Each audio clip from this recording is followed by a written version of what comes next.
Today, America faces a very serious problem, that problem being the vast inequality by which wealth is distributed in this country. Modern-day economic inequality has its roots in the Gilded Age of the late 19th century. Between then and now, there have been several periods in time when government policy has benefited the profits of big business, which correlates with the decline in wealth of the lower percentiles of society. Furthermore, the lower percentiles of American society have always had the minority of American wealth, while the upper percentiles have had the majority. To permanently even out the gap between the rich and poor, at least to the point where the lower percentiles don't suffer, the United States could adopt a more socialized form of economic function where the wealthiest are taxed more heavily, massive corporations are taxed more heavily, and the institutions that provide a safety net for those most in need is strengthened. Now consider, if you will, an average, everyday, working-class American man. Let's call this man John Doe. Throughout our presentation, we will look at how Mr. Doe fares in the American economic system of various time periods. Now let's look at the history of economic inequality in the United States. The Gilded Age is a glaring example of a period when large corporations and private business benefited from government policy, or the lack thereof, while the working and middle classes were largely ignored. The rapid industrialization of American business, a constant supply of labor from the hundreds of thousands of immigrants flowing into the country, and friendly government policies allowed private business owners to not only survive, but thrive. The business of railroads saw rapid growth in this time period. The government, realizing that the railroad was the gateway to the West, provided huge subsidies in the form of loans and land grants. This allowed large railroad trusts to virtually dominate the shipping industry of the West. Unfortunately, this caused the rapid decline of many small farms in the West. This happened because, in an attempt to make quick profit, large railroad corporations offered discounts to large customers, such as shipping, while charging outlandish freight rates to small farmers. It was not only railroads, however, that exploited the lower rungs of society. Captains of industry in this time, such as Andrew Carnegie in steel and John Rockefeller in oil, virtually eliminated all competition by consolidating competing businesses into their own. While the business owners gained wealth, no one represented the needs of workers in government, which caused them to fall by the wayside. These types of business tactics and the lack of concern for the working class allowed large corporations to gain mass amounts of wealth while their employees suffered. Now consider John Doe. Say he is a wheat farmer in Oklahoma in 1870. He works hard every day of his life to not only produce a profit, but also to feed his family. Now John's main client is a grain mill 3 states over, and he is forced to use the only main railroad within 10 miles of his farm, which happens to be a tract that is part of a national railroad trust. This means that John must pay massive rates just to ship his wheat to his client. These rates are so high that his profit margin is cut down to nearly nothing. All the while, the railroad trust, using its huge subsidies from the government and without having to obey any regulatory laws, sees its profits skyrocket. Overall, the Gilded Age was a fairly dark period in American history. Lower and working class families suffered low pay, poor working conditions, and accumulated virtually no wealth on a national scale, while big business exploited government policy to gain mass profit. The massive gap in wealth distribution that came out of this period set the foundation of wealth inequality in America for the following century. Out of the Gilded Age came a desire for many people to reform the corrupt business tactics used to exploit the lower class. The time period came to be known appropriately as the Progressive Age. In industrialized America, this time period was the first where business regulation was ever seriously considered in government. A landmark federal statute on the regulation of big business was the Sherman Antitrust Act of 1890. Although regulation of big business was now being considered in government function, the Sherman Act was extremely counterproductive to any real regulation. First of all, because the document failed to define what a trust was, the act was actually used to break up unions, the only thing protecting workers in America. Second of all, any enforcement of the law didn't happen until a decade after it was enacted, when Theodore Roosevelt became president, by which time the law was largely inadequate. With the presidency of Theodore Roosevelt came a more progressive atmosphere, but it was still not enough to cause any real change. It was not until 1915, when the Clayton Antitrust Act was written into law, that the government had any real power to regulate big business. The bill outlawed unfair business tactics such as rebates, reduced business competition, and also prevented one person from owning competing companies. Let's see how John Doe would have done in this time period. In 1895, John works in a Carnegie steel factory in Pittsburgh. Conditions are not safe, there is no government agency such as OSHA, or the Occupational Safety and Health Administration to inspect John's working conditions. There's no minimum wage law and no maximum working hours standard, so John is working 60 hours per week, not even making $600 a year, while Andrew Carnegie is taking home $25 million a year. Any hope of better conditions were gone when the union John belonged to was broken up due to the Sherman Act, and even though there is some regulation on the tactics of big business, nothing has happened to improve John's life.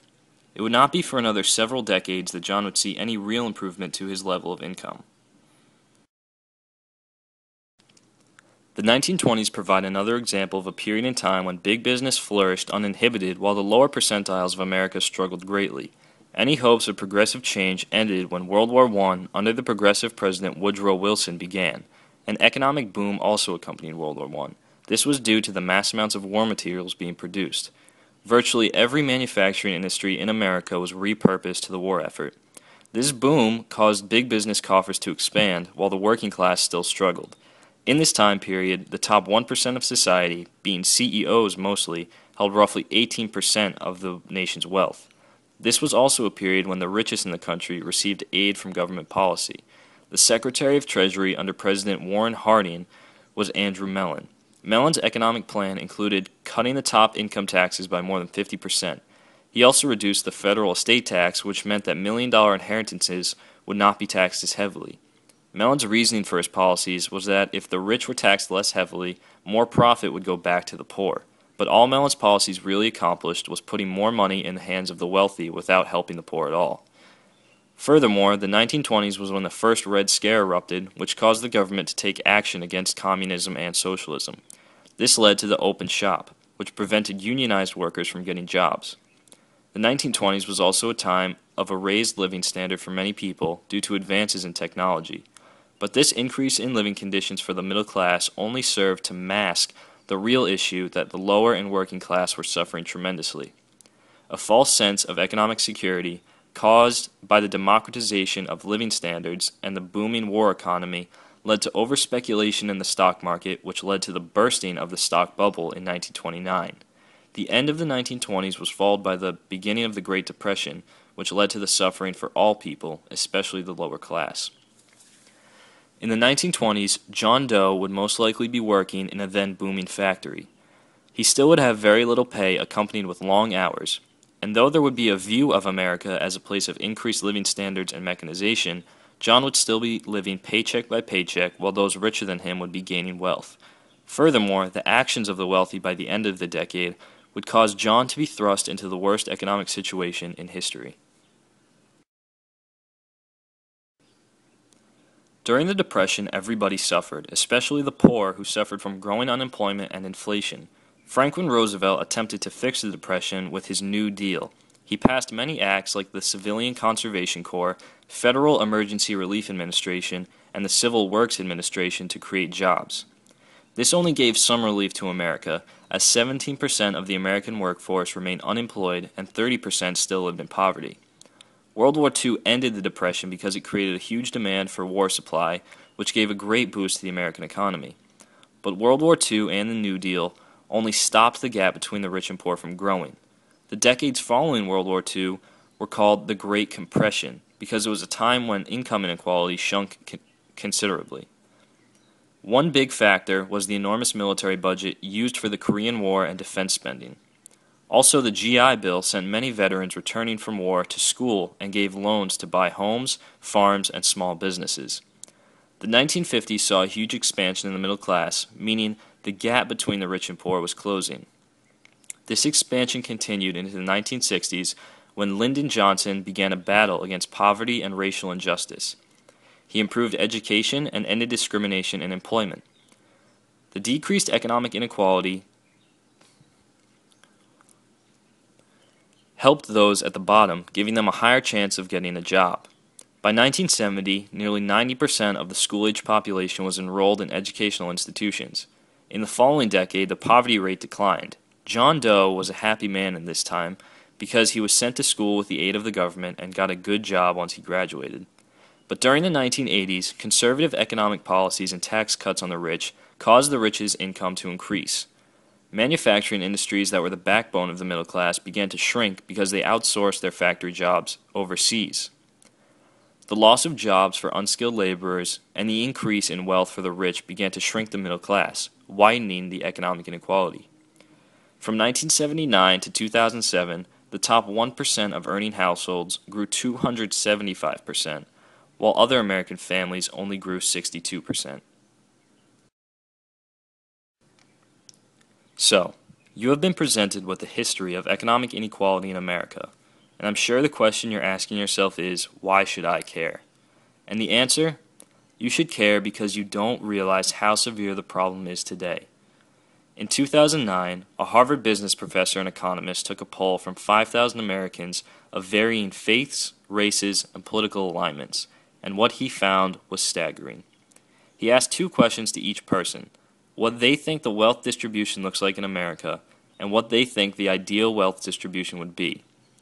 9 out of 10 of the participants gave the same answer for what their ideal would be, and that is that no American is under the poverty line and that the top 20% wealthiest Americans only make 3 times more than the poorest. For what they thought the reality was, the majority of participants said that about 5% of Americans would be under the poverty line and that the top 20% wealthiest Americans made about 100 times more than the poorest.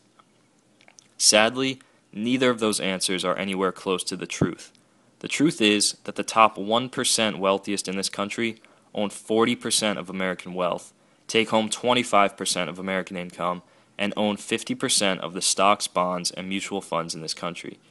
CEOs, the people who run the biggest industries in America, make 380 times more money than their average employee. That means that an average employee would have to work a month to make what the CEO makes in an hour. Today, in America, the bottom 80% of society, that means you and me and John Doe, only own 7% of the country's wealth. To put those figures in perspective, there were 313.9 million people in America as of 2012. 1% of that number, the top 1% of society, a little more than 3 million people, own 40% of our nation's wealth, while the bottom 80%, just over 251 million people, own 7% of that wealth. The reason that is a problem is because 9 out of 10 of the people in the Harvard study didn't realize it was the truth. They did, on the other hand, realize that an ideal economic situation involved a more equitable layout. To solve this problem, we don't have to go all the way to pure communism, or even socialism, but something in between. First of all, the wealthiest among us should be taxed more heavily, not just because they are wealthy, but because it is fair. A large part of government expenditure goes into protecting the wealth of all Americans, and it makes sense that those with the most protect should pay more to protect it. Don't get me wrong, the accumulation of wealth is a good thing, up to a certain point. If everyone had a fair amount of wealth accumulated, as opposed to only a few, the economy would be more stable because people would have more fat to burn when times were tough. So if people with more were taxed more heavily, more wealth would go towards strengthening the economic position of the poor.